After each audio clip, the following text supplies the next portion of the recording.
तो नमस्कार, मैं हूं समीर और आप देख रहे हैं खबर के साथ। आपको बता दें कि इस समय लोग यमुनानगर के अनाज मंडी गेट पर है, जहां की आप सीधी लाइव तस्वीरें खबर पर देख रहे हैं। तो आपको बता दें कि इस समय आप लोग देख रहे हैं एक्स सर्विसमैन वेलफेयर एसोसिएशन। तो ये भूतपूर्व सैनिक हैं जो यहाँ यमुनानगर के अनाज मंडी गेट पर बैठे हैं, और मैं आपको पढ़कर सुनाना चाहूँगा कि भीख नहीं, आरक्षण हक है हमारा। पूर्व सैनिकों के साथ अत्याचार बंद करो।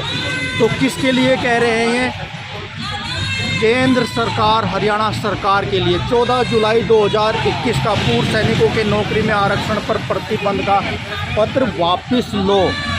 तो आप देख सकते हैं कि जिस तरह से ये बातें तो आपने शायद काफ़ी सुनी होगी कि जैसे इस मौजूदा सरकार के कार्यकाल में किसान हो, मजदूर हो, कर्मचारी हो, सभी लोग जिस तरह से लगातार विरोध प्रदर्शन कर रहे हैं अपनी मांगों को लेकर, और कहीं ना कहीं जो सरकार की नीतियां हैं उनको लेकर कहीं ना कहीं जिस तरह से सभी के द्वारा लगातार विरोध प्रदर्शन किया जा रहा था, उसी तरह से मैं आपको बता दूं कि जो भूतपूर्व सैनिक हैं जो आप तस्वीरों में देख रहे थे, इनको भी किस तरह से अभी इस मौजूदा सरकार के कार्यकाल के दौरान अभी इस एक्स सर्विसमैन, जिनको भूतपूर्व सैनिक कहते हैं, जो देश की सीमाओं की रक्षा के लिए, जो देश की सेवा करके जो भी रिटायरमेंट हुए हैं, वो भी कहीं ना कहीं इनको सरकार की नीतियों के खिलाफ इन लोगों को भी किस तरह से यहाँ धरना प्रदर्शन और सरकार की नीतियों का विरोध कर प्रदर्शन करने के लिए इस तरह से धरने पर बैठना पड़ गया है। तो आप देख सकते हैं, समझ सकते हैं कि इस मौजूदा सरकार के कार्यकाल में किस तरह से लोग, और मैं आपको एक तस्वीर आप देख सकते हैं कि किस तरह से चारों तरफ अलग अलग लोगों का, अलग अलग संगठनों का, कर्मचारियों का, मजदूरों का, किसानों का, हर तरह आप देख सकते हैं कि सरकार की नीतियों का जो है चौतरफा विरोध लगातार जारी है। तो उसी कड़ी में मैं आपको बताना चाहूँगा कि इसी कड़ी में आप लोग देख सकते हैं कि यहाँ पर जो भूतपूर्व सैनिक हैं, जिन सैनिकों को कहीं ना कहीं हमारे देश पर नाज होता है और जिन सैनिकों पर कहीं ना कहीं हमको भी आज किस तरह से सरकार की नीतियों के खिलाफ यहाँ विरोध प्रदर्शन करने के लिए बैठना पड़ गया। तो आइए जानते हैं इन्हीं की जुबानी की क्या है पूरा विषय, और क्यों इनको इस तरह से सरकार का विरोध करना पड़ रहा है। तो सर, जिस तरह से ये बोर्ड लगा हुआ है, हमने देखा है सर्विसमैन वेलफेयर एसोसिएशन, यानी कि आप लोग भूतपूर्व सैनिक हैं। तो मैं आपसे ये जानना चाहता हूँ कि जिस तरह से काफ़ी लोग यहाँ पे बैठे हैं, धरना प्रदर्शन कर रहे हैं, सरकार की नीतियों का विरोध कर रहे हैं, तो क्या आप लोग भी सरकार की किसी नीतियों का विरोध करने के लिए यहाँ बैठे? क्या मामला है आपका, क्यों आए? धन्यवाद। आप लोग थोड़ा सा एक बार परिचय दे दें, जो सुन रहे हैं आपको पता लग जाए। मैं एक्स सर्विसमैन हूँ फ्रॉम इंडियन नेवी, और हम सारे एक्स सर्विसमैन बैठे हैं। और मैं इस चैनल का पहले धन्यवाद करता हूँ कि इस चैनल ने एक्स सर्विसमैन की जो आवाज़ है उसको आगे पहुँचाने के लिए प्रयास किया है। आज हम इसलिए इकट्ठे हुए हैं कि जैसा कि सामने बोर्ड के ऊपर लिखा हुआ है, हरियाणा सरकार ने 14 जुलाई 2021 को जो है एक लेटर जारी किया है। इस लेटर के विरोध के अंदर हर डिस्ट्रिक्ट के अंदर एक्स सर्विसमैन जो हैं वो अफेक्टेड हुए हैं, और वो अपना विरोध प्रदर्शन जो है वो दे रहे हैं। तो कैसा था वो लेटर जिससे आप लोग? हाँ मैम, वो लेटर ये है कि एक्स सर्विसमैन को कुछ रिजर्वेशन नौकरियों के अंदर जो है वो मिले हुए हैं। हरियाणा सरकार ने ये लेटर जारी करके उस लेटर के माध्यम से, इस लेटर के माध्यम से वो जो लेटर जिसके अंदर आरक्षण मिला हुआ है, जो जितने भी % का है, उस लेटर में तब्दीली जो है, पॉलिसी की तब्दीली की है। वो ये तब्दीली की है कि एक बार अगर एक एक्स सर्विसमैन उस लेटर के माध्यम से या उसके फैसिलिटी से किसी लोअर ग्रेड के ऊपर अपॉइंट हो जाता है, तो उसके बाद उसका अधिकार टोटल ख़त्म हो जाता है। वो उससे ऊपर की पोस्ट में या उससे अच्छी पोस्ट के ऊपर वो उस आरक्षण को नहीं ले सकता। ये सिर्फ एक्स सर्विसमैन के लिए नहीं है, ये सिर्फ जो वार विडो हैं उनके साथ भी ये भेदभाव किया गया है। एक्स सर्विसमैन जो डिसेबल्ड एक्स सर्विसमैन है उनके साथ भी ये किया गया है। प्रॉब्लम ये है कि एक एक्स सर्विसमैन जो जवान होता है, जब वो रिटायर होके बाहर आता है तो उसे सर्विस की ज़रूरत होती है। वो क्वालिफाइड होता है, वो वेल डिसिप्लिन्ड आदमी है और वो उसको कोई भी जॉब मिलेगा, वो इवन तो 4th क्लास जॉब है वो उसको भी एक्सेप्ट कर लेगा। अगर वो 4th क्लास का जॉब एक बार एक्सेप्ट कर लेता है और वो उससे आगे जो है सेकंड नंबर 2 का जॉब जो निकलता है उसमें अगर वो क्वालिफाइड है तो इस लेटर के अनुसार वो वहाँ पे अपने आप को रिप्रेजेंट भी नहीं कर सकता।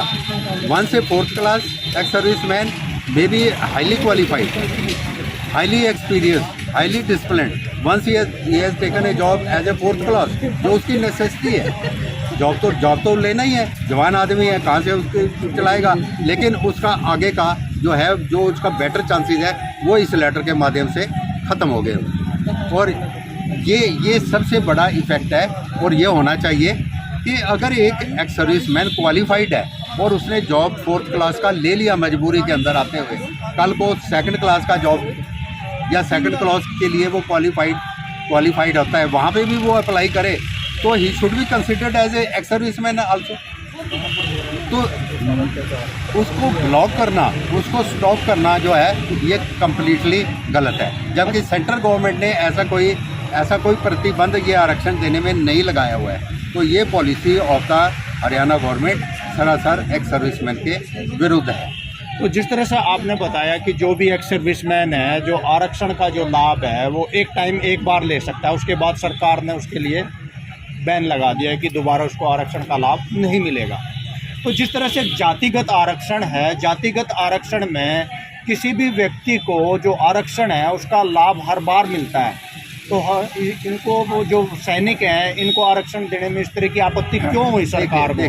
क्यों ऐसी नीतियाँ लानी पड़ी सरकार को? इसके पीछे का क्या कारण मानते हैं? देखिए सैनिक जो हैं, जिस तरह से ये सरकार है, कहीं ना कहीं एक राष्ट्रवादी सरकार कहती है कि एक राष्ट्रवादी सरकार है, सैनिकों का सम्मान करने वाली सरकार कहते हैं अपने आप को।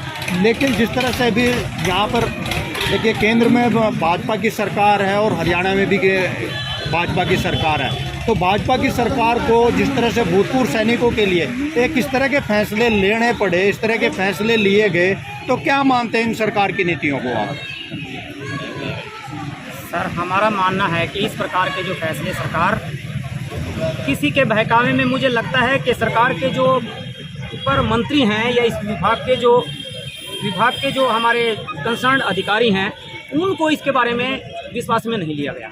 और जहाँ तक की बात है दूसरों की, ये रिजर्वेशन तो मैं समझता हूँ कि ये जातिगत रिजर्वेशन नहीं है, लेकिन जब जातिगत रिजर्वेशन भी दी जाती है तो एक्स सर्विसमैन को क्यों नहीं दी जा रही है?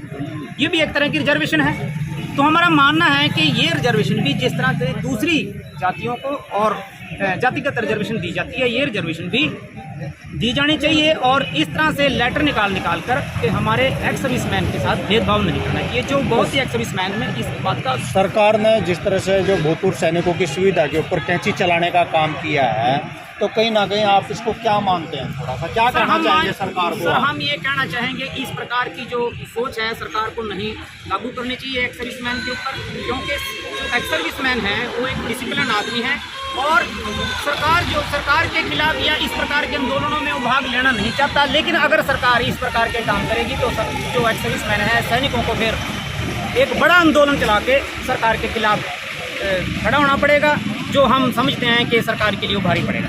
तो आज आप लोग यहाँ पहुँचे, क्या कोई अपना शिकायत मांग पत्र, कोई ज्ञापन देंगे यहाँ? सर हाँ, हम एक ज्ञापन है जो माननीय मुख्यमंत्री के पास भेजना चाहेंगे ऑनरेबल डीसी के माध्यम से।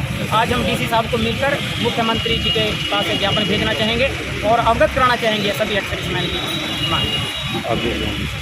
कहीं ना कहीं बहुत ही दुर्भाग्य की बात है कि मौजूदा सरकार के शासनकाल में किस तरह से जो किसान, मजदूर, व्यापारी, कर्मचारी सभी को जिस तरह से सरकार की नीतियों का विरोध करना पड़ रहा है। लेकिन आज कहीं ना कहीं कितना दुर्भाग्य है कि इस हरियाणा सरकार के द्वारा जिस तरह से जो भूतपूर्व सैनिक हैं उनकी सुविधाओं के ऊपर भी जिस तरह से कैंची चलाने का काम किया है, और उसी नीतियों के खिलाफ आज जो ये भूतपूर्व सैनिक हैं उनको यहाँ मजबूरी में यहाँ सरकार की नीतियों के खिलाफ यहाँ पर बैठना पड़ गया। शायद मैं समझता हूँ कि इससे ज़्यादा और दुर्भाग्य नहीं हो सकता कि जो पूर्व सैनिक हैं, जो इस देश के सैनिक हैं, उनको भी इस तरह से सरकार की नीतियों का विरोध करना पड़े।